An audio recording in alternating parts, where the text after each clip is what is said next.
김소장입니다. 오늘은 우리가 신용상 일상생활을 하시다가 이제 신용 점수가 떨어졌을 때, 금융사 등에서 이제 받을 수 있는 불이익, 그리고 제약, 그 축소되는 우리 혜택을 이제 알아보려고 합니다. 지금 이거는 제가 영상으로 지금 현재 글로서 남겼는 내용이고요. 이건 지금 연속적으로 제가 글로 남겼는 걸 영상으로 지금 전환 중입니다. 이해 부탁드리겠습니다. 원래 사투리로 해야지 참 재밌는데, 처음 보시는 분은 지금 제가 유튜브 내용상에 링크를 달아 놓을 테니까 한번 보십시오. 보시면 괜찮으실 겁니다.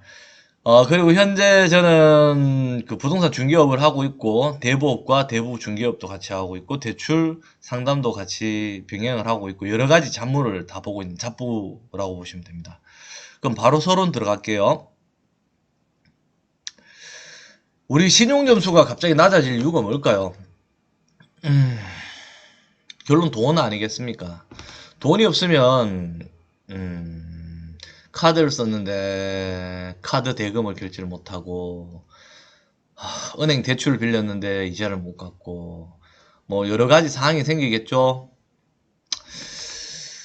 이거는 지금 현재는 여러 지금 금융사 중에서 이제 뭐 특정 보험사 기준으로 등급하고, 그 신용평가 업체 나이스, KCB 요 두 군데 업체 기준으로 점수 구간대를 보고, 우리가 이제 우량 등급, 보통 등급, 낮은 등급, 마지노선 등급 이렇게 구분을 짓고 있습니다. 9에서 10등급은 장기 연체 그리고 신용 불량 이 기준이기 때문에 제외하겠습니다. 대부분 통상적으로 우리가 살아가면은 1등급, 2등급, 3등급, 4등급, 5등급 우리 신용점수를 등급을 나눈다 하면 참 기분이 나쁘지만은, 금융사에서는 그리고 이제 관공서나 특히 이제 금전을 다루는 기관에서는 이 등급이나 점수를 상당히 중요하게 여겨요. 이 부분을 상당히 잘 관리를 하셔야 됩니다. 그 보편 타당한 사람들 같은 경우는 대부분 1에서 5등급 사이, 우량에서 보통 등급 나옵니다. A뿔, 그 고기로 치면, 한우로 치면 A뿔, A2뿔 뭐 이런 식인데, 그 다음에 이제 가장 많이 나오는 게 6등급. 요거는 이제 사업하시다가 좀 갑자기 악화되시거나, 젊으신 친구분들이나 아니면 아예 신용거래, 신용카드를 안 쓰시거나 체크카드 안 쓰시고 현금 거래만 하시는 분들의 경우에 많이 나타나시고요. 7등급, 8등급 같은 경우에는 약간의 연체가 있었다거나, 악성 부채, 뭐 캐피탈이나 저축은행이나 신용대출 아니면 카드론 현금 서비스, 이런 조금 금리가 높고 우리가 표면적으로 봤을 때 악성이라고 생각할 수 있는 그런 대출을 쓰거나, 아니면 이자 납입이 좀 늦거나, 한 번씩 우리 그런 분들 있죠. 통장 잔고를 안 채워놓고 깜빡깜빡해서 하루 이틀 한 2, 3일씩 늦추시는 그분들이 거의 한 6에서 7등급 왔다 갔다 해요. 알고 보면 잘 관리하셔야 됩니다. 우선 기준으로 풀어보면 우량 등급은 이제 신용거래가 양호하다 못해서 좋습니다. 보통 등급, 신용 보통 상태예요. 낮은 등급, 신용관리 필요합니다. 우리 신용관리는 이제 우리 늘 쓰시는 카카오나 카카오뱅크나 토스나 네이버 페이 등에서 이제 신용 점수를 볼 수 있고요. 아니면 유료로 그 나이스, 지킴이, 올크레딧 신용평가 업체 두 군데 회원 가입하셔가지고 확인해가지고 관리하셔도 됩니다. 근데 어쩌든 간에 빚을 덜 내고 어쩌든 간에 신용카드 같은 걸 많이 안 쓰셔야 되겠죠.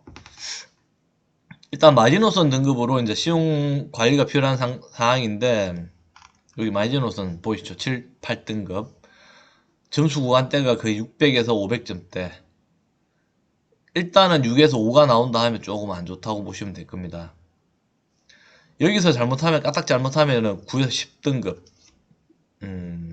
3개월 단기 연체에서 6개월, 9개월 이제 장기 연체로 넘어가다가 이제 신용 불량 상태로 넘어가는 거죠. 신용 점수가 이제 낮았을 때 불이익을 받을 수 있는 등급이 대부분이 이제 6등급, 8등급인데요. 이거는 외부적인 부분으로 보는 신용평가업체에서 보는 등급도 있고 금융사 자체적으로 보는 등급도 있습니다. 이거는 그냥 표면적으로 제가 그냥 기재를 해놨는 거고요. 9에서 10등급은 연체나 과다부채로 이제 어차피 지금 점수가 나왔기 때문에 불이익을 당하고 있겠죠. 신용거래 아예 자체 안 되고 은행 거래 자체도 어렵고 체크카드 쓰시거나 지인이나 가족의 통장 거래나 그렇게 이제 이용을 하시 차명으로 쓰시겠죠. 불이익은 어떤 것이 있는지 대표적으로는 이제 우리 금융회사에서 이제 은행사나 카드사나 보험사 같은 돈을 빌려도 대출을 받아도 이제 신용 점수가 높은 사람에 비해서 이제 금리가 높아요. 아까 우량 등급이 금리가 2%를 받는다 치면은 5, 6등급 보통 거기서 조금 이제 관리가 필요한 등급 같은 경우에는 한 4에서 5% 정도 금리가 나온다 보시면 돼요. 그러니까 신용 점수에 따라 금리가 차등 적용된다 보시면 돼요. 신용카드를 만들려고 할 때 신용카드 최대 한도가 줄어들거나 신용카드 발급이 불가능할 수 있습니다. 신용 점수 잘 관리하셔야 돼요. 6등급까지는 제가 알기로는 발급이 되고요. 7등급부터는 고객님 죄송합니다. 이렇게 안내 멘트 들을 수 있습니다. 시험 점수가 일정 수준 이하로 떨어지면 1금융사, 우리가 알고 있는 은행권, 2금융사, 새마을 농협, 저축은행, 캐피탈, 제도권 금융사에서는 대출이나 신용 거래가 제한이 돼요. 아니면 금리가 아주 높아지거나. 예를 들어가지고 캐피탈이나 저축은행 같은 경우에는 8등급까지도 신용 대출이 가능해요. 대신 금리가 높고 차라리 그럴 경우에는 제도권 밖에 있는 대법체도 그 제도권 안에 있죠. 금리 20% 범위 내 사용 가능합니다. 이런 부분에 좀 비싼 금리 주고 쓸 필요는 없죠. 아무래도 그게 걱정스러운 거죠.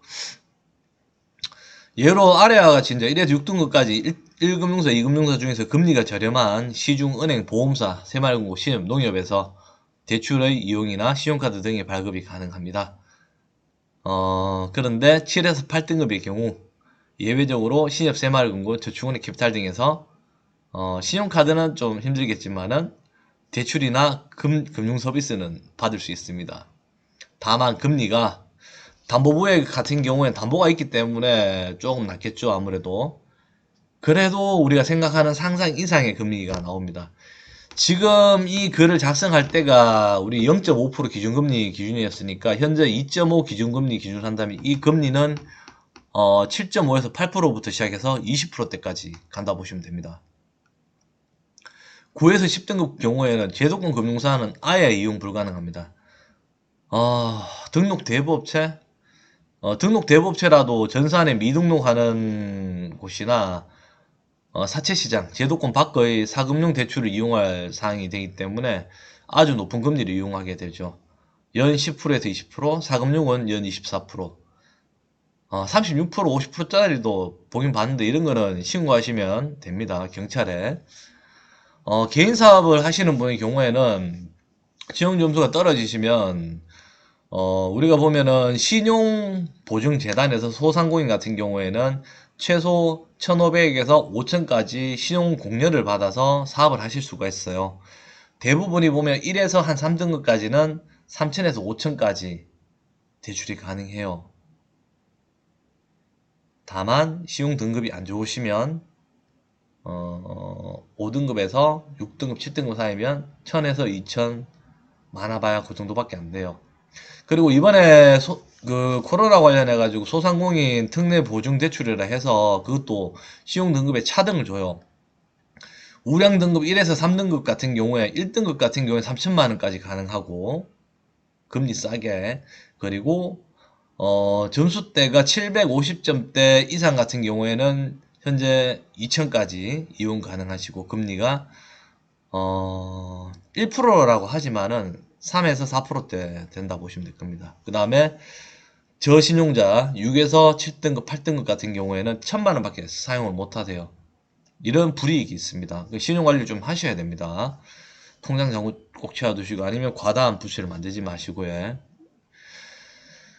그리고 이제 우리가 보면 일반 서민들 햇살론이라 해가지고 이금융사 새마을 신협 같은 경우 햇살론 정책 자금으로 해서 저신용자 지원 대출 받는 것도 제한이 됩니다.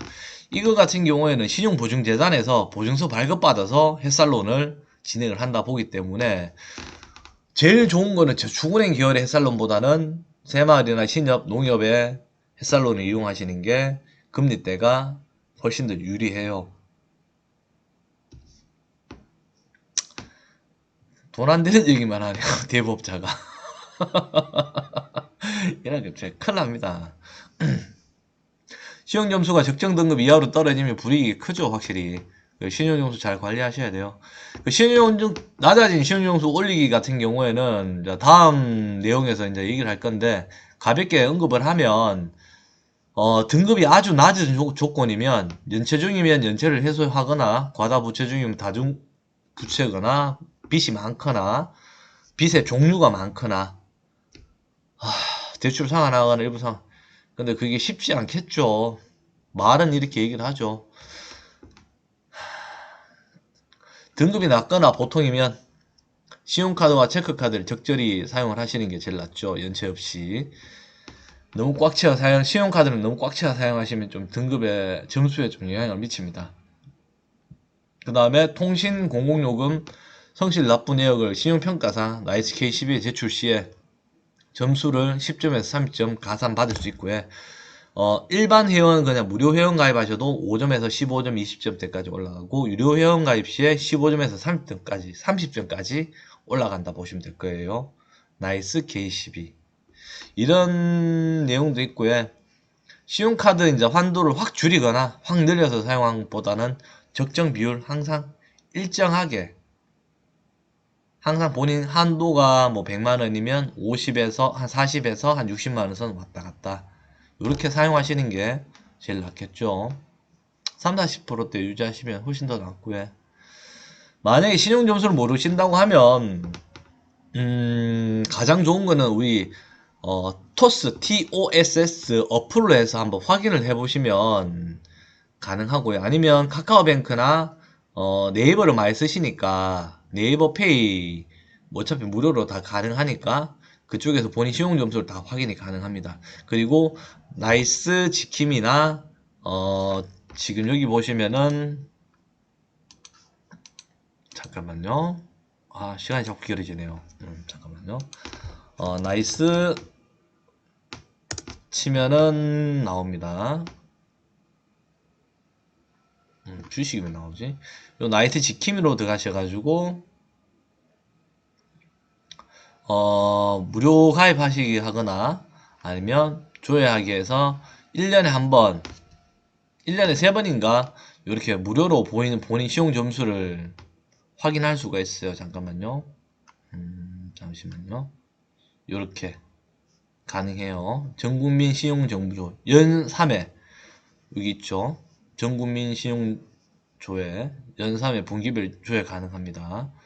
신청 시 1년에 이제 3번 가능하니까 한 번, 두 번, 1년에 한 두어 번 정도 해보세요. 근데 대부분 요새 젊으신 분들은 다 하시기 때문에 괜찮고요. 그 다음에 K12 올크레딧 K12 자꾸 시간을 까먹네요.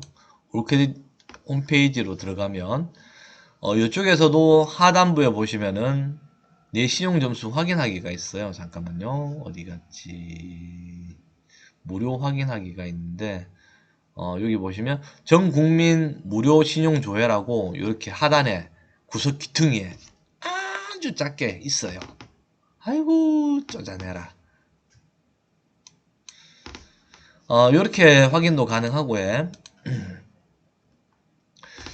현대사회는 이제 신용사회이기 때문에 웬만하면 신용점수 확인하셔서 관리를 좀 하셔야 됩니다. 이걸 잘못 관리하시면 좋진 않아요. 그리고 개인회생이나 파산하시더라도 공공이력이 삭제되더라도 최소한 한 1년에서 한 3년간은 열심히 시용거래를 하셔가지고 시용점수를 어느 정도 회복하셔야 돼요. 그 점 꼭 참고하시고요. 이때까지 영상 시청해 주셔서 정말 감사합니다. 김소장이었습니다. 감사합니다.